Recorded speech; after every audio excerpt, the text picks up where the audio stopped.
Alors, on est vendredi le 26 février. Je viens de finir ma journée de job.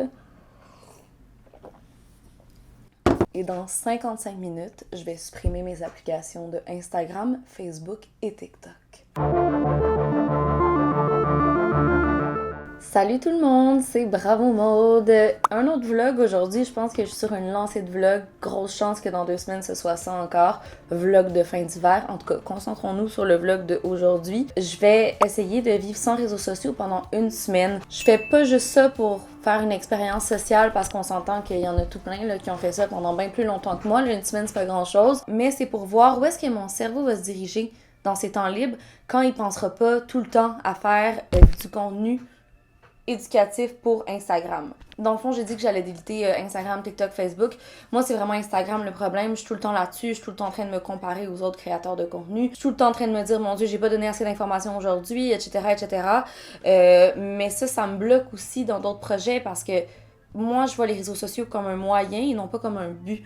Je vois vraiment ça comme une façon d'éduquer et non pas comme un but à long terme, genre je vais avoir 100 000 abonnés. T'sais, moi, je trouve que c'est une vraiment belle plateforme Instagram. Mais là, c'est parce que je passe tellement de temps dessus que j'ai pas le temps de me consacrer à mes projets à long terme, à des livres que j'aimerais écrire, à des concepts d'émissions radio-télé que j'aimerais mettre en place. Fait que c'était comme indubitable. Il fallait absolument que j'ai une semaine à moi pour me poser puis juste observer où est-ce que naturellement mon esprit allait se diriger dans mes après-midi, mes matins, parce que dans le fond, je dis temps libre, mais ma job à temps plein, c'est les réseaux sociaux, l'écriture, pas mal. J'ai pensé faire une semaine sans mon sel, mais là, ça aurait voulu dire une semaine pas de travail, parce que je veux dire, mon travail est à partir de mon sel. Fait que je vais continuer à recevoir des courriels, y répondre, des appels. Puis même si je suis pas vraiment présente sur TikTok et Facebook, ça me rappelle tout le temps que les réseaux sociaux existent. Quand je regarde TikTok, je suis comme waouh, c'est tellement des belles inventions créatives ces vidéos-là, je pourrais m'en inspirer. Faut que je me détache de ça. Je garde YouTube parce que c'est pas un média que j'alimente chaque jour, puis je le vois un petit peu comme Netflix, moi, YouTube. Là, je Chromecast mes vidéos sur ma télé, puis j'écoute vraiment ça comme si c'était une émission. Hein. Ça fait longtemps que je veux faire ce défi-là. Je pense que ça fait depuis septembre. C'est juste que j'avais jamais l'occasion parce qu'il y avait tout le temps quelque chose qui s'en venait, genre une publication que je devais faire ou juste je me sentais pas prête. Puis là, cette semaine, je me disais, hey, je sais même pas ce que je vais faire sur YouTube la semaine prochaine. Je suis tellement occupée à tout le temps penser à ce que je vais publier la prochaine fois sur Instagram que je sais plus où donner de la tête. Fait que j'étais comme, regarde, je vais pas inventer une capsule YouTube de même, je vais juste documenter cette semaine-là. Puis je vais vous faire part de mes réflexions au cours de la semaine. Ça risque d'être vraiment difficile pour moi. Je suis consciente que je suis dépendante à mon sel. Je me réveille avec mon sel ou avec Harry Potter si vous avez vu ma vidéo d'il y a 2 semaines. Puis je me couche avec mon sel. Instagram, c'est tout le temps dans ma tête. J'ai vraiment un mauvais réflexe de tout le temps ouvrir l'application quand j'ouvre mon sel, même si c'est pas ça que je voulais aller voir. Clairement, je suis pas la seule. Vous me direz dans les commentaires si vous croyez que vous aussi vous êtes dépendant à votre téléphone ou en tout cas aux applications de réseaux sociaux. Fait que là-dessus, ben, on va attendre qu'il soit 18h puis on va déliter ça, ces applications-là. Alors, il est présentement 17h59, c'est l'heure de vérité. Juste vous dire, déliter une application, ça change rien, ça fait juste en sorte que vous pouvez plus y aller à partir de votre cell, mais dès que vous la réinstallez, là, tout est comme avant. Si jamais ça vous tente.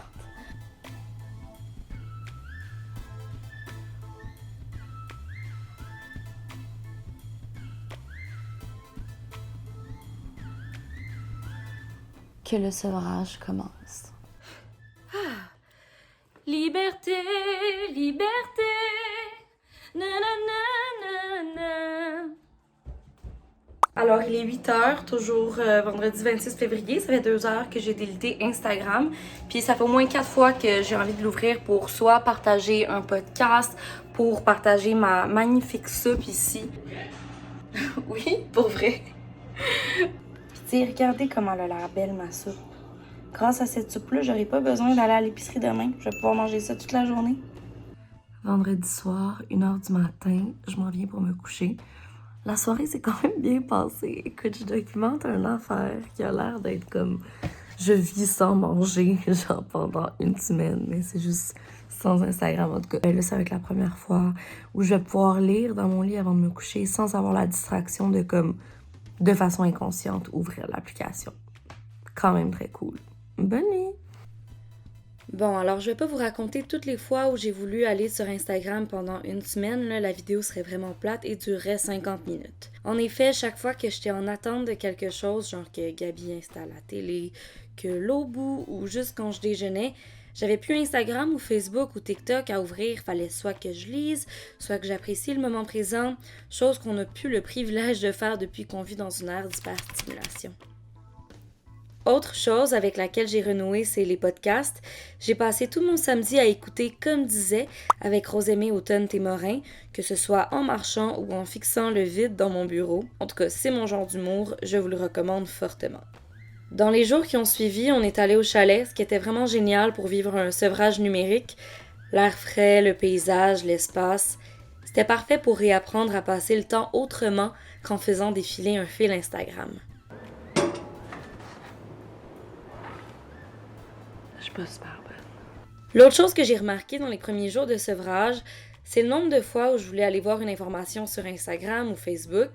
Par exemple, je lisais un article sur une personne, puis je voulais aller stalker une personne en lien avec l'article pour vérifier une info que j'avais lue. Impossible. Je devais vivre avec la question non répondue et ça m'énerve.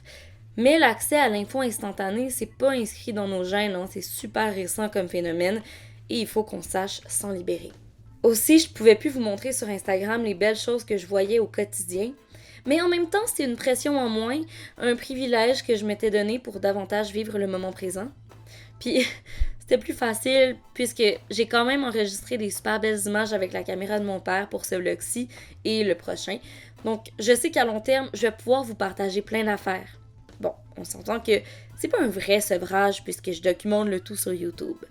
Mais tu sais, si je fais une semaine sans réseaux sociaux puis que je la documente pas sur un réseau social, est-ce que je l'ai vraiment fait? Non, mais pour vrai, c'est sûr que j'étais hyper connectée, mais Instagram, ou Facebook pour d'autres, c'est capturer l'instantané, alors que là, je pouvais juste capturer des images puis m'en occuper quelques jours plus tard. C'est quand même différent.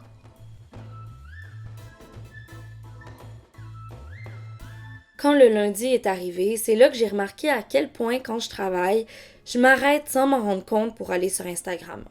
Je veux voir si j'ai des nouveaux messages, des nouveaux likes, des nouveaux commentaires. Puis des fois, ça gruge un 10, 15, 20, 25 minutes de mon temps pour aucune raison valable. Donc cette semaine, chaque fois que je prenais mon sel inconsciemment, la seule application intéressante pour procrastiner que je pouvais ouvrir, c'était RAD, l'application affiliée au réseau d'information plus jeune de Radio-Canada, qui propose des quiz. Alors, je faisais des quiz pendant 3 minutes, puis je retournais au boulot. Pour une fois, mon besoin de procrastination était tout sauf abrutissant. Mais dès les 3 premiers jours, je ressentais vraiment une pression à être plus productive, à faire les choses différemment, à lire plus, créer plus, méditer plus. Oui, je devais vaquer à mes contrats habituels, mais j'ai fait exprès de faire mon défi au cours d'une semaine que je savais tranquille, où j'avais juste quelques feuillets à écrire, quelques suivis à faire par courriel et cette vidéo YouTube à créer. J'avais donc au moins 3 heures par jour pour développer un projet, un concept, un livre, une émission, un podcast. Mais j'avais tellement d'idées en tête, plus ou moins concrètes, que je faisais juste errer et rien mettre sur papier.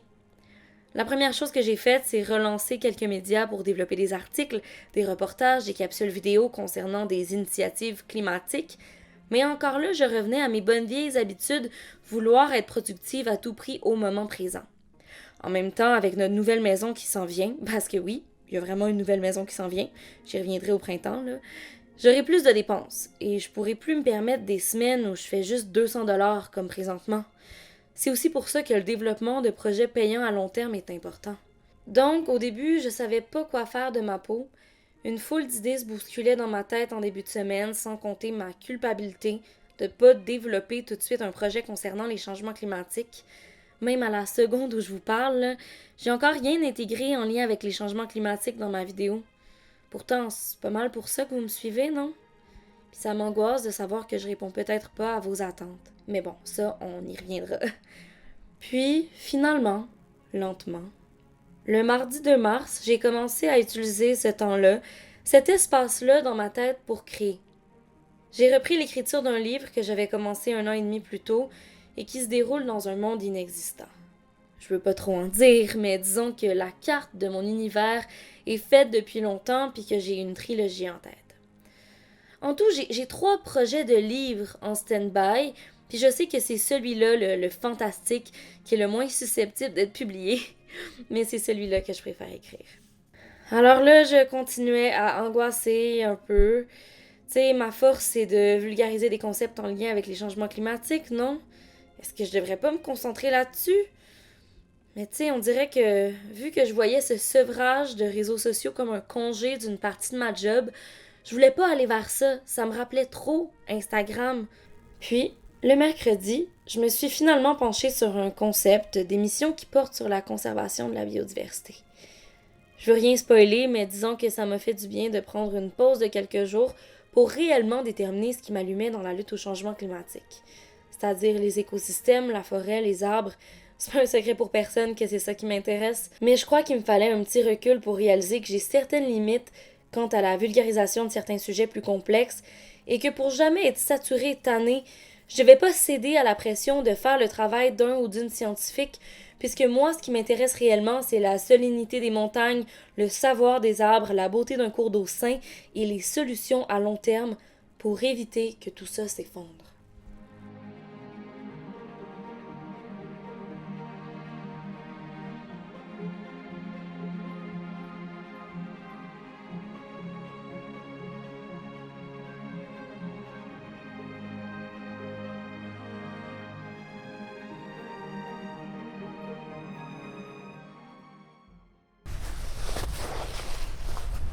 On est jeudi, le 4 mars, dans 24 heures, je réouvre Instagram. Ça fait tellement du bien de juste respirer de l'air frais après une semaine sans réseaux sociaux. C'est sûr qu'on se sent vraiment plus connecté à la nature, là.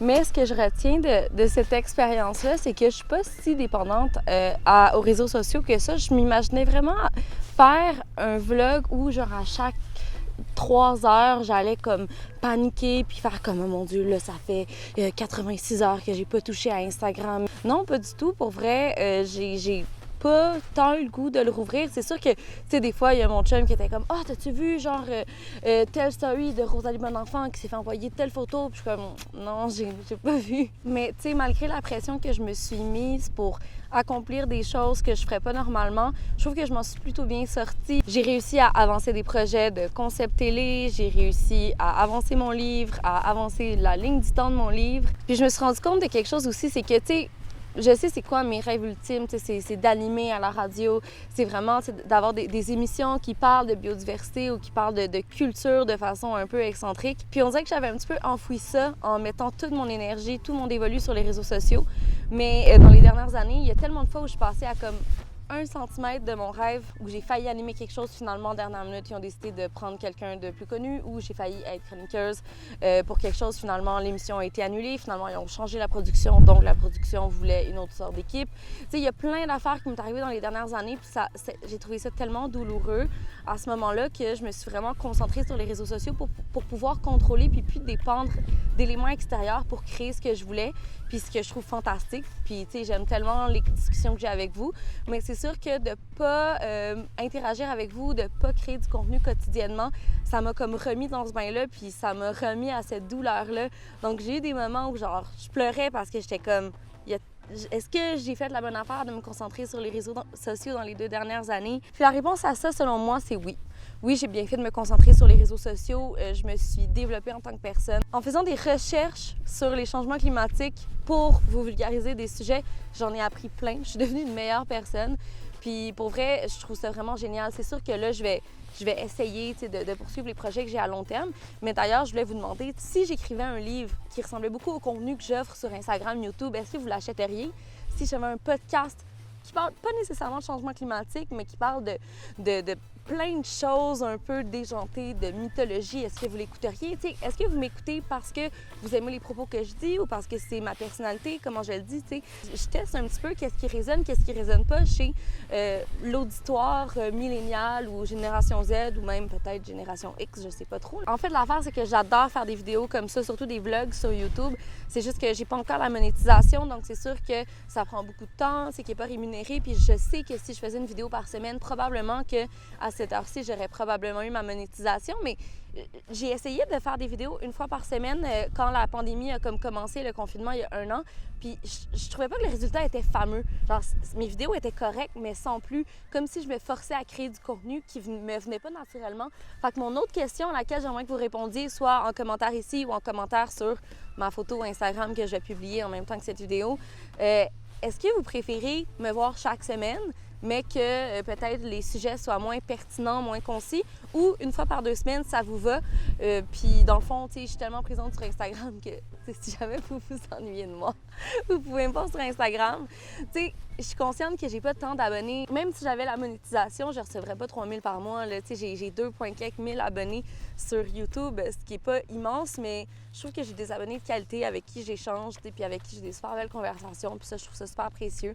Fait que je voulais savoir ce que vous préféreriez. Je sais que mes questions vont un peu dans tous les sens, mais dites-moi ce que vous pensez en commentaire, puis ben là-dessus, vous pouvez, c'est ça, interagir avec moi sur Instagram, parce que dans moins de 24 heures, je vais retélécharger l'application.